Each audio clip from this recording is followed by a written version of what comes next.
اعوذ باللہ من الشیطان الرجیم، بسم اللہ الرحمن الرحیم۔ الذین یؤمنون بالغیب ویقیمون الصلاۃ ومما رزقناہم ینفقون۔ سورہ بقرہ کی آیت نمبر 3۔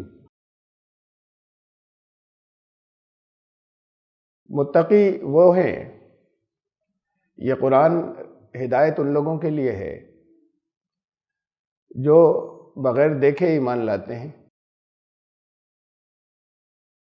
تفصیل گزر چکی کہ بغیر دیکھے کا مطلب بغیر سمجھے نہیں ہوتا،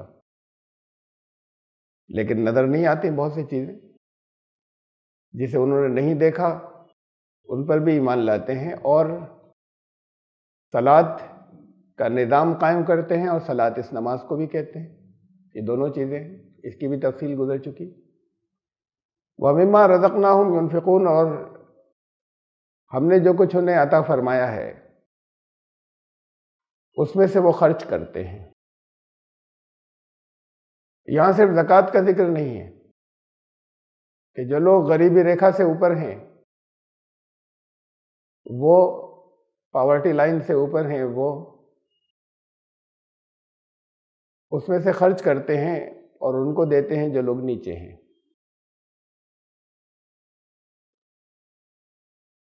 خرچ کیا کیا جائے اور کس لمٹ پر کیا جائے، یہ اتنی بات اسی آیت کی باقی رہ گئی تھی پچھلی مرتبہ۔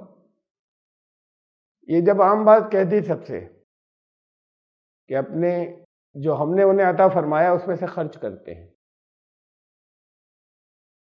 خرچ کیا کیا جائے اور کتنا کیا جائے، اس لیے کہ زکوٰۃ کی تو طے ہے جو ریٹ ہے اس کا یا اس کی شرح،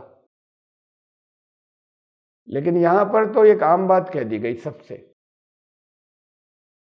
کہ قرآن ہدایت ہے ان لوگوں کے لیے، ان تقوی اختیار کرنے والوں کے لیے، ان لوگوں سے جو اللہ سے محبت کی وجہ سے اس کی نافرمانی سے ڈرنے لگتے ہیں، ایسے متقین کے لیے جو صلاۃ کا جو قرآنی نظام بھی قائم کرتے ہیں، ایسا نظام جس میں اللہ نے جو دیا ہے اس میں سے وہ خرچ بھی کرتے ہیں۔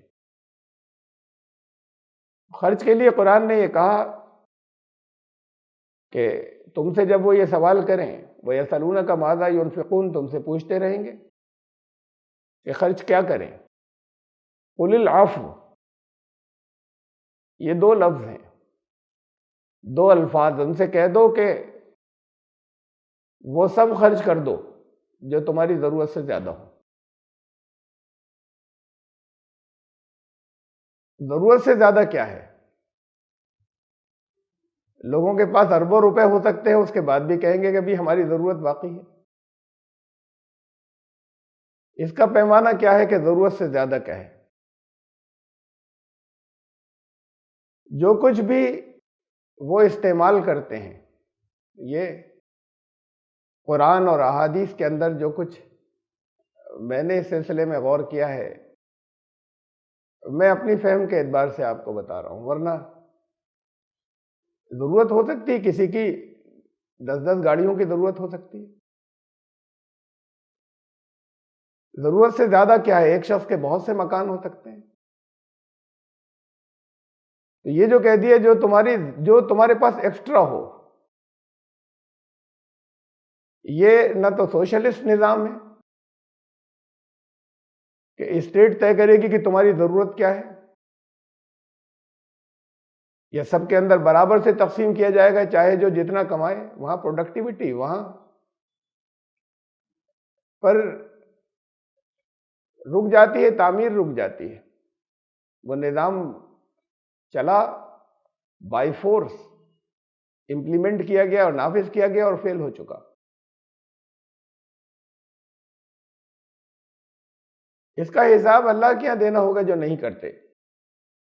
قرآن نے ساتھ میں زکوٰۃ تو لازم رکھی کہ جب اسٹیٹ ہوگی، جہاں نہیں ہے وہاں لوگ خود دیں، ادا کریں، اگر نہیں ادا کریں گے تو اللہ کے یہاں اس کا بھی حساب ہوگا۔ جہاں اسٹیٹ ہو وہ تأخذ العفو، ان سے وصول کرو زکوٰۃ، وہاں اسٹیٹ لے گی، وصول کرے گی، ایسیس بھی کرے گی کہ انکم کے اعتبار سے ٹھیک دے رہے ہیں یا نہیں دے رہے ہیں۔ اپنی پراپرٹیز کے حساب سے ٹھیک دے رہے ہیں یا نہیں دے رہے ہیں. لیکن جنرل بات کہہ دی ہر ایک سے کہ جتنا تمہارے پاس ضرورت سے زیادہ ہو اسے جوڑ کر مت رکھو. ضرورت کیا ہے؟ رکھ سکتے ہیں، ضرورت کچھ دن بعد پڑے گی اور وہ ضرورت بھی طے ہے پہلے سے، اس کے لیے رکھ بھی سکتے ہیں، لیکن جو ضرورت سے زیادہ ہے وہ خرچ کر دو، وہ اپنے پاس مت رکھو. میں نے جو غور کیا ہے اس میں ایک تو بہت آسان سی سمپل سی بات ہے، کیونکہ قرآن نے سال کو بہت اہمیت دی، احادیث نے، رسول اللہ صلی اللہ علیہ وسلم کے طریقے نے بھی سال کو بہت اہمیت دی کہ سال بھر کا ایک نظام. اور ظاہر ہے کہ روزانہ کی آمدنی جانوروں انسانوں میں فرق ہوتا ہے. جانور صبح کو نکلتے ہیں خالی ہاتھ، کوئی پرس نہیں ہوتا، کوئی تھیلی نہیں ہوتی ہاتھ میں. حضرت عیسیٰ نے یہی کہا تھا اپنی قوم سے. اور دیکھو شام کو سب پیٹ بھر کر لوٹتے ہیں، کوئی بھوکا نہیں ہوتا، اور انہیں یہ فکر نہیں ہوتی کہ کل کیا کھائیں گے، کل بھی مل جاتی انہیں روزی. انہوں نے جو یہودیوں نے سرمایہ دارانہ نظام ایک بنایا تھا اور سود پر ایک نظام قائم کیا تھا، اسے توڑنے کے لیے انہوں نے قانون نہیں بنائے تھے، انہوں نے اخلاقی تعلیمات دی تھی. پھر اسلام نے ایک بیلنس دیا اور ایک توازن دیا کہ انسان کی ضرورتوں کا، اس کی جو فطرت ہے، اس کا جو مزاج ہے، اس کا بھی خیال رکھا جائے، اور اس کا بھی خیال رکھا جائے کہ لوگ اپنے پاس بھر نہ لیں جبکہ باقی لوگ بھوکے ہوں اور ضرورت مند ہوں. جو ضرورت سے زیادہ ہو، ضرورت سے زیادہ کا میرے متعلق کے روح سے، اس کے لحاظ سے ضرورت سے زیادہ کا پیمانہ یہ ہے کہ جو کچھ بھی آپ نے سال بھر استعمال نہیں کیا ہے، آپ کے اپنے یوز میں نہیں آیا ہے، آپ کی ضرورت کے، وہ سب ضرورت سے زیادہ ہے. الماریاں بھری پڑی ہیں کپڑوں سے، سال بھر نہیں پہنا کوئی. زیور رکھے ہوئے ہیں سیف میں، سال بھر استعمال نہیں ہوتا. پیسہ رکھا ہوا ہے، بڑھتا جا رہا ہے، سال بھر یوز نہیں ہوا، اس میں سے زکوٰۃ دی جائے گی. لیکن جتنا ایکسٹرا ہے، جن چیزوں کو جو آپ کی پراپرٹیز ہیں پڑی ہوئی ہیں، انہیں پروڈکٹیو یوز میں لائیں، تعمیری کاموں میں استعمال کریں، انہیں یوز کریں تو مارکیٹ میں پیسہ آئے گا، لوگوں کو جاب ملے گا، مزدوروں کو مزدوری ملے گی، اس میں کوئی کام کریں، خرید کے ڈال دی پیسے بڑھ رہے ہیں. یہ سب منع ہے. جتنی تمہاری، جسے تم سال بھر بھی استعمال نہیں کر سکتے ہو، اپنے پرسنل یوز میں نہیں لا سکتے، وہ سب تمہاری ضرورت سے زیادہ ہے. کہا کہ وہ سب چیزیں وہ ہٹاؤ جو ضرورت سے زیادہ ہے، جو تمہاری یوز میں آتی ہی نہیں. تمہارے یوز میں نہیں آتی، تمہارے پاس بڑھتی چلی جا رہی ہیں، اور لوگ بھوکوں مر رہے ہیں، لوگ ٹھٹر رہے ہیں. انہیں نکالو. دیکھیے دو چیزیں کہیں قرآن نے، اور انہیں نکالنے میں جو ضرورت سے زیادہ ہے تمہارے پاس، نیکی نہیں ملے گی تمہیں. نیکی ان میں سے ہر چیز پر نہیں ملے گی. کہا نیکی تو تب ملے گی جب تم وہ خرچ کرو گے جو تمہیں خود پسند بہت ہے. لن تنالوا البر حتى تنفقوا مما تحبون. اس وقت تک نیکی نہیں ہوگی جب تک وہ خرچ نہیں کرو جو محبوب ہے، تمہیں پسند بہت ہے. اور جو ایکسٹرا ہے، کوئی سیکنڈ ہینڈ چیزیں ہیں، وہ بھی بھری ہوئی ہیں، نئی ہیں، آؤٹ آف فیشن ہو گئی، وہ بھی بھری ہوئی ہیں، نہ معلوم کتنے لوگوں کے کام آئیں گی. انہیں دے دو، اس پر نیکی نہیں ملے گی. وہ وبال ہے جو رکھا ہوا ہے، اس پر گناہ ہوگا رکھنے سے. انہیں نکالو.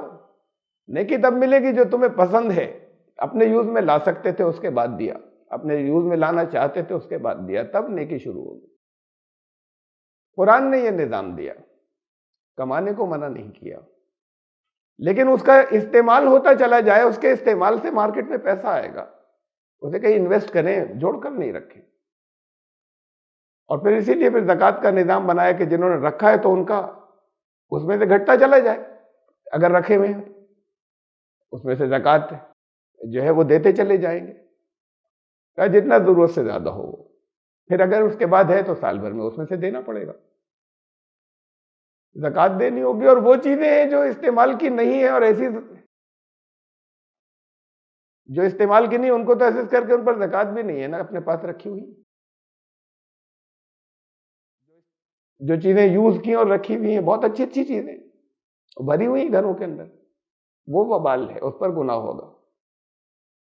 تمہارے یوز میں نہیں آتی، دوسروں کے بہت کام کی ہونے دے دو، اس پر اجر بھی نہیں ملے گا، اس لیے کہ تم یوز نہیں کر رہے تھے، اس لیے نہیں یوز کر رہے تھے کہ تمہیں پسند نہیں تھی یا تمہارے یوز سے ایکسٹرا تھی وہ استعمال سے۔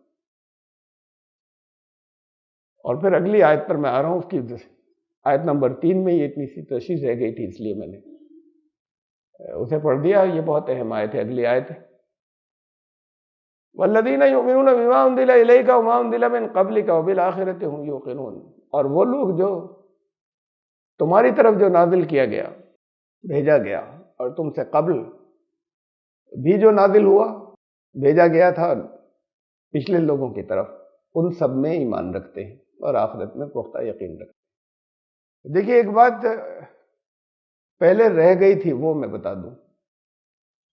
قرآن جب شروع ہوا، سورہ فاتحہ ایک دعا ہے کہ اے ہمارے رب ہمیں سیدھا راستہ دکھا دیے، جس راستے پہ چل کے ہم کامیاب ہو جائیں، اور جس راستے پہ چل کے لوگوں کو نقصان ہو گئے وہ نہیں، وہ راستہ نہیں، اس سے بچائیں۔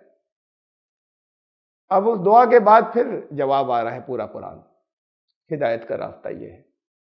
یہ قرآن جب شروع ہوا تو شروع میں اس میں ڈیفینیشنز ہیں،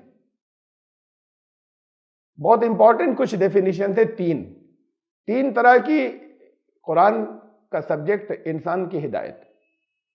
انسانوں میں 3 طرح کے لوگ ہیں، موٹے موٹے سے براڈ کیٹیگریز یہ ہیں۔ تو پہلے ان کی ڈیفینیشن بتائی، ایمان والے کون سے ہیں ان کو ڈیفائن کیا، ہی چل رہا ہے۔ یہ 5 آیتوں کے اندر آیا، ایمان والے کون ہیں، شروع کی 5 آیتوں میں۔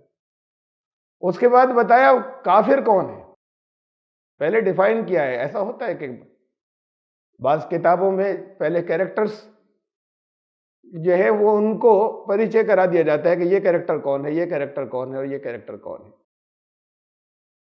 تو شروع میں قرآن میں ان کیریکٹرز کی 3 کیریکٹرز کی ڈیفینیشنز ہیں۔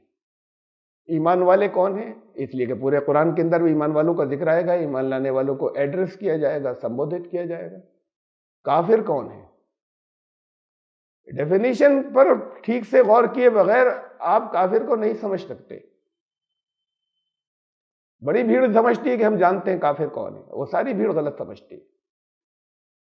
تو ڈیفائن کیا ہے اسے، کافر کون ہے، وہ 2 آیتوں میں۔ اور پھر اس کے بعد ان کے درمیان کی ایک کیٹیگری منافق کون ہے، ایمان لانے والے اور کافروں کے درمیان میں وہ منافق ہیں۔ اب ذہن میں تو آپ کا یہی آتا ہے، ایسے لوگ تھے رسول اللہ صلی اللہ علیہ وسلم کے دور میں کہ جو سامنے سے اعلان کرتے تھے ہم ایمان لانے والے ہیں، اور اصل میں وہ ایمان لانے والوں کی جڑیں کھودتے تھے، مخالفت کرتے تھے۔ ذہن میں تو یہ آتا ہے کہ وہ ہیں منافق۔ ابھی منافق کو تو قرآن نے بہت ان ڈیفینیشنز کے اندر منافق کی تشریح سب سے زیادہ کی ہے کہ منافق کون ہے۔ تو قرآن ان ڈیفینیشن سے سٹارٹ ہوتا ہے، ایمان لانے والے کون ہیں 5 آیتوں میں، کافر کون ہے 2 آیتوں میں، اور اس کے بعد پھر 20 آیتیں 21 آیت نمبر 8 سے لے کر آیت نمبر 28 تک کہ منافق کون ہے، پہچان کیا کیا ہے۔ وہ آئیں گی بات کو، بڑی بھیڑ کی بھیڑ، بہت بڑی بھیڑ اپنے آپ کو جو ایمانداری سے ایمان والا سمجھتی ہے، تو ان کی صفات بتا دی گئی، ان کی پراپرٹیز، ان کے ایٹریبیوٹس بتا دیے گئے۔ ان ڈیفینیشنز کے اوپر اپنے آپ کو پرکھیں کہ ہمارے اندر تو منافقت نہیں ہے کہیں، سمجھتے یہ ہیں کہ ایمان والے ہیں۔ ان ڈیفینیشنز کے بعد پھر قرآن شروع ہوتا ہے، یہ 3 رکوع تک گئی. اس کے بعد پھر چوتھے رکوع سے سٹارٹ کیا ہے، شروع سے، جہاں سے شروعات ہوئی، اس دنیا سے نہیں، اس دنیا سے پہلے سے.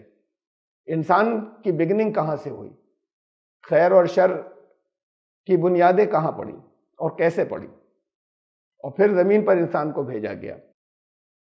وہ چوتھا رکوع ہے، بہت مشکل رکوع ہے قرآن کا، وہ قرآن کے سب سے مشکل رکوعوں میں سے ہے. اور اس کے بعد پھر آگے پھر پورا قرآن کا مضمون ہدایت کا شروع ہوتا ہے. اب یہ ڈیفینیشنز چل رہی ہیں، ایمان لانے والوں کی ڈیفینیشن چل رہی ہے آیت نمبر 5 تک.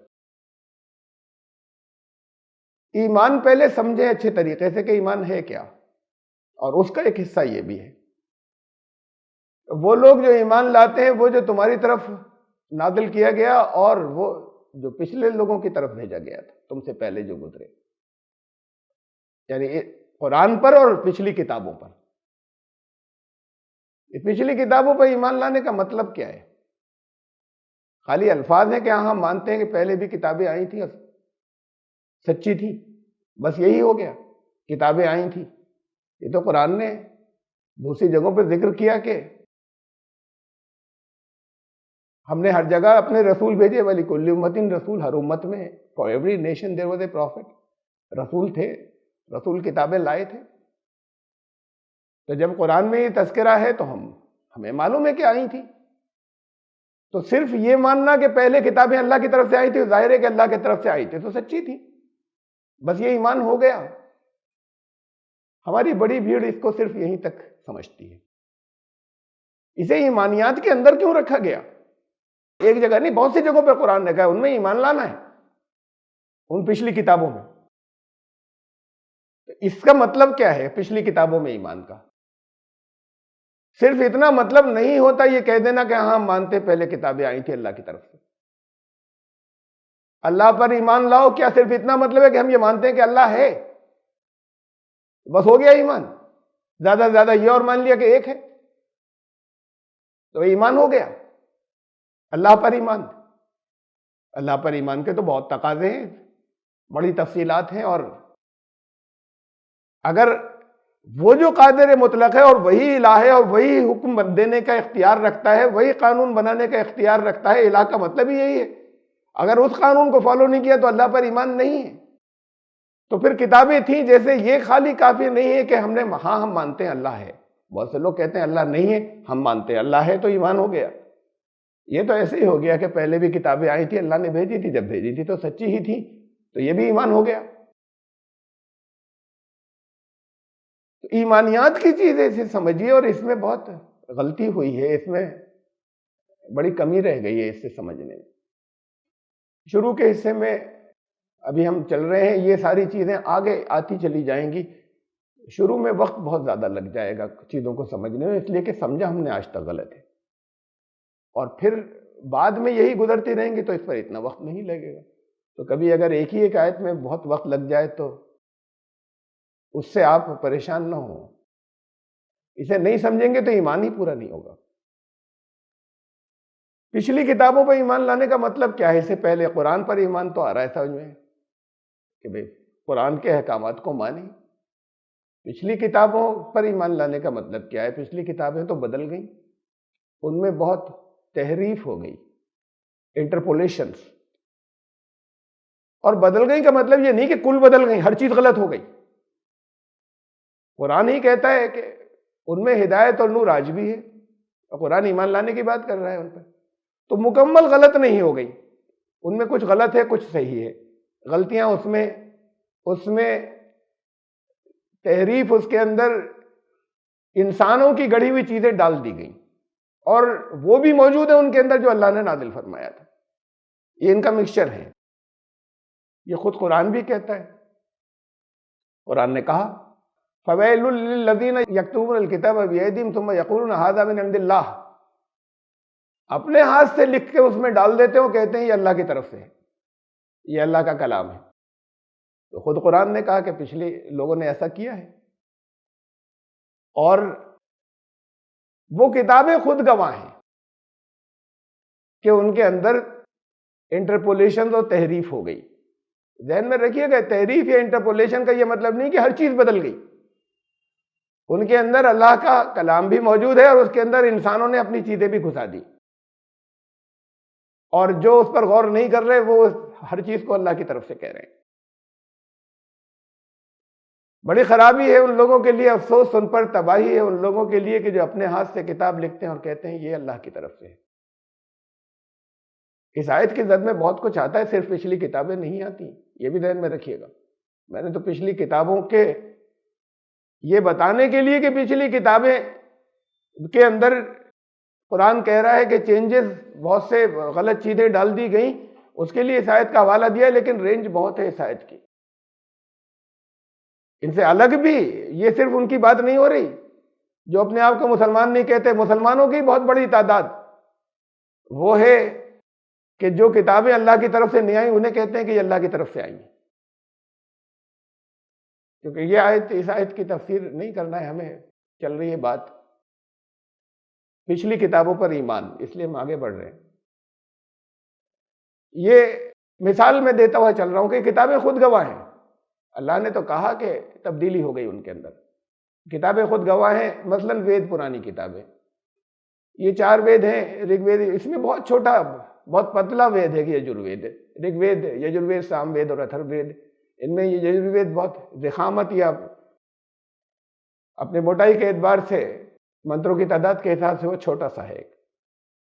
اس میں یہ ہے کہ ان کے اندر 2 طرح کے ہیں، ایک کہلاتا ہے، اب یہ اس وقت جو موجود ہیں، شکل یجروید اور کرشن یجروید، وائٹ اور بلیک، شکل اور کرشن کا یہ مطلب ہے۔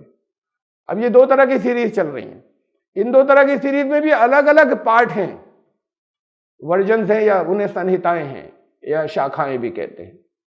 یہ ہمارے آریہ سماجی دھوکہ دینے کے لیے جو ہے وہ کہتے ہیں وہ شاخائیں کچھ نہیں، وہ شاخائیں تو اسی ایک وید کی جو یہ اس وقت وہ چھاپتے ہیں کہ اس کی تفسیر ہے، ایسا نہیں ہے، دھوکہ دیتے ہیں۔ وہ ان میں سے جو موجود ہیں، باقی تو غائب ہو گئی۔ مطلب رگ وید کی 1131 شاخاؤں کا ذکر ملتا ہے ان کے لٹریچر کے اندر، 1000 سے زیادہ، 1131۔ اس میں سے 4-5 موجود ہیں، باقی غائب ہیں۔ وہ 4-5 ایک دوسرے سے ڈیفرنٹ ہیں، وہ تفسیر نہیں ہے وید کی، وہ وید کے الگ الگ نسخے ہیں جن کے پارٹ بھی بہت سا کامن ہے، مشترک ہے، اور بہت سا پارٹ ایک دوسرے سے الگ ہے، ان کی ریڈنگ سے ہیں۔ انہیں سنہتا کہتے ہیں۔ اب ان میں سنہتاؤں کے اندر شکل یجروید کی جو مدھیان سنہتا ہے یا سیریز ہے، یا ہم اسے ریسنشنز کہیں، تو اس میں 1975 منتروں کی تعداد ہے۔ وہ ہے جو یہ وہ ہے جو انہوں نے آریہ سماجیوں نے چھاپا ہوا ہے۔ ایسے لیکن وہ اور بھی ملتے ہیں، یہ بھی ملتے ہیں۔ اس میں 2086 ہے کانو یجروید ہے، یہ شکل یجروید کی ہے۔ پھر اس کے بعد اس کے اندر کرشن یجروید، اب یہ خالی سب سے پتلے اس کی بات ہو رہی ہے۔ اس کے اندر تیتری ایک شاخا ہے، اس کے 1018 منتر ہیں، اور میتریانی ہے، اس کے اندر 458 منتر ہیں، اور ایسے ہی کاٹھک ہے، اس کے اندر 3000 سے زیادہ منتر ہیں، 3100 کے قریب، 3093 منتر ہیں۔ تو یہ تو ہمیں، اور یہ سب ایک دوسرے سے ان کی ریڈنگز ڈیفرنٹ ہیں، اور کامن بھی بہت کچھ ہے اس کے اندر۔ تو یہ تو بدل گئی، یہ چیزیں بدلی ہوئی ہیں، یہ تو خود یہ اپنی گواہ ہیں۔ یہ توریت کی میں نے یہاں پہ مثال رکھی آپ کے سامنے۔ توریت کی بک ہے، توریت کی جو بائبل کے اندر 5 کتابیں ملا کر توریت کہلاتی ہے، شروع کی 5 کتابیں۔ اس میں آخری کتاب ہے، اردو میں اس کا نام ہے کتاب استثنا، اور انگلش میں ڈیٹرونومی کہتے ہیں، ویوستھا وورن انگلش میں۔ اس میں حضرت موسیٰ کی موت، ان کی کے انتقال کا تذکرہ ہے۔ اور توریت آپ جانتے ہیں کہ توریت وہ ہے جو حضرت موسیٰ پر نازل ہوئی، وہ کتاب جو اللہ کے پاس سے کلام حضرت موسیٰ علیہ السلام پر اترا۔ اور وہاں پر اس میں سے آپ یہ ورس دیکھیں، اسے ورسز کہتے ہیں وہاں پر۔ اور خداوند کے کہنے کے مطابق خداوند کے خادم موسیٰ نے وہاں موآب جگہ ہے، موآب کی پہاڑی، اس پر وفات پائی۔ So Moses, the servant of the Lord, died there in the land of Moab according to the word of the Lord. کہ اللہ نے پہلے سے طے کر دیا تھا موآب میں موسیٰ کی وفات۔ حضرت موسیٰ پہ یہ نازل نہیں ہوا کہ موآب میں حضرت موسیٰ کی وفات ہوئی، لیکن بات یہیں تک نہیں، اور اس سے آگے، اس سے اگلی جو ورس ہے۔ اور اس کے بعد اس نے اسے وہاں پر دفن کیا، حضرت موسیٰ کو موآب کے پہاڑی کے اوپر وادی میں دفن کیا۔ لیکن آج کے دن تک کوئی نہیں جانتا کہ اس کی قبر کہاں ہے۔ حضرت موسیٰ کی قبر ہے آج کے دن تک یہ معلوم ہے کہ یہ اس میں جو لکھا ہوا ہے یہ کوئی ہسٹورین لکھ رہا ہے، کوئی 3rd پرسن لکھ رہا ہے، کسی بہت بعد کے دور میں لکھ رہا ہے، اور یہ توریت میں موجود ہے، آج جو توریت کہلاتی ہے۔ کہ یہ بہت بعد کے دور کی کہی بھی ایک بات ہے کہ آج تک کوئی نہیں جانتا کہ ان کی قبر کہاں ہے. وہ دفن تو وہاں ہوئے تھے لیکن قبر کس جگہ یہ کوئی نہیں جانتا آج تک. یہ بعد کے دور کی چیز ہے. اور بعد کے دور کی اس کے بعد اسی کے اندر یہ اس کا ڈیوٹرونومی کا آخری چیپٹر ہے 34 کتاب استثناء کا، توریت کی ان 5 کتابوں میں سے آخری کتاب کا. تب سے اسرائیل میں کوئی نبی ایسا نہیں ہوا جس نے ڈائریکٹ اللہ سے کلام کیا ہو. یہ بہت بعد کے دور میں کوئی کہہ رہا ہے جو اس میں موجود ہے. یہ حضرت موسیٰ پر نازل نہیں ہوا کہ حضرت موسیٰ کی قبر کہاں ہے یہ کوئی آج تک نہیں جانتا، اور حضرت موسیٰ کے بعد سے آج تک کوئی نبی بنی اسرائیل کے اندر ایسا نہیں آیا جس نے ڈائریکٹ اللہ سے کلام کیا ہو. تو یہ تو کتابیں خود کہہ رہی ہیں یہ کہ حضرت موسیٰ پر نازل ہونے والا کلام نہیں ہے. یہ بات کو کسی نے اس کے اندر لکھ دیا ہے. اس میں بہت زیادہ عقل لگانے کی بھی ضرورت نہیں ہے، اسے ثابت کرنے کی بھی ضرورت نہیں ہے. ایسے حصے ہیں جہاں ثابت کرنا پڑے اور بہت عقل لگا کے انہیں کمپیئر کر کے دکھایا جائے لوگوں کو. لیکن کچھ حصے تو ایسے ہیں جو خود زور زور سے اعلان کر رہے ہیں کہ یہ بات کو کسی نے اس میں ڈال دیا ہے. ان کتابوں میں مثلا جو کتاب بائبل کہلاتی ہے، اس میں بہت سے نبیوں کی کتابیں کہا جاتا ہے کہ ہیں حضرت. اس میں کلام الہی بھی ہے، جیسے ہمارے یہاں قرآن جیسے ہم مانتے ہیں وہ تصور بھی اللہ کی نازل کی ہوئی چیز. اس میں نبی کی اپنی طرف سے نبی کی جو نبی سمجھاتے ہیں جن باتوں کو ایکسپلین کرتے ہیں اسے ہمارے یہاں حدیث کے نام سے آئیں وہ چیزیں. اس میں انہی کتابوں میں وہ چیزیں بھی ہیں اور انہی کتابوں میں تاریخ بھی ہے. بات کو جو کچھ لوگوں نے کہا وہ لکھا ہوا وہ بھی انہی کتابوں میں، اور ان سب کو ملا کر کہتے ہیں ورڈ آف گاڈ، کلام الہی. ان کے کمبینیشن کو ورڈ آف گاڈ کہتے ہیں، کلام الہی. تو پھر یہ پیور کلام الہی نہیں ہے. اس میں انسانوں کی بات کے لکھی ہوئی چیزیں ہیں جو بہرحال غلط ہیں بھی اور غلط ہو بھی سکتی ہیں. انجیلیں، یہ توریت والا حصہ تھا. بائبل میں انجیل بھی ہے، بائبل میں ہی توریت بھی ہے. لفظ بائبل کو سب لوگ نہیں جانتے عوام، تو بائبل کے نام سے انجیل ہی سمجھتے ہیں. انجیل الگ چیز ہے. انجیل بائبل کے اندر ہے. بائبل بہت سے نبیوں کی کتابوں کا ایک کلیکشن ہے. 4 انجیلیں ہیں. حضرت عیسیٰ پر تو جو کلام نازل ہوا وہ ایک ہونا چاہیے، ایک انجیل. بہرحال آج 4 ملتی ہیں. سینکڑوں انجیلیں تھیں لوگوں کے پاس لکھی ہوئی، سینکڑوں طرح کے نسخے تھے، سب ایک دوسرے سے ڈیفرنٹ تھے. اس کو سن 325 عیسوی میں 325 AD میں ایک نیقیہ کاؤنسل ہوئی تھی، اور اس کے اندر پھر اس وقت کے جو کنگ تھے انہوں نے بائی فورس انہوں نے طے کیا. وہ جس عقیدے کے ماننے والے تھے اپنے لحاظ سے انہوں نے 4 طے کی کہ یہ ٹھیک ہے، باقی سب غیر مستند ان اوتھینٹک ہے، اور باقی کو جلوا دیا تھا. اور پھر کہا یہ بھی اعلان کر دیا کہ اس آدمی کو بھی زندہ جلا دیا جائے گا جس کے پاس کوئی اور مل جائے گا، ان 4 سے الگ ہٹ کے کوئی ملے گی تو. وہ 4 یہ ہیں جو آج تک چلی آ رہی ہیں تب سے.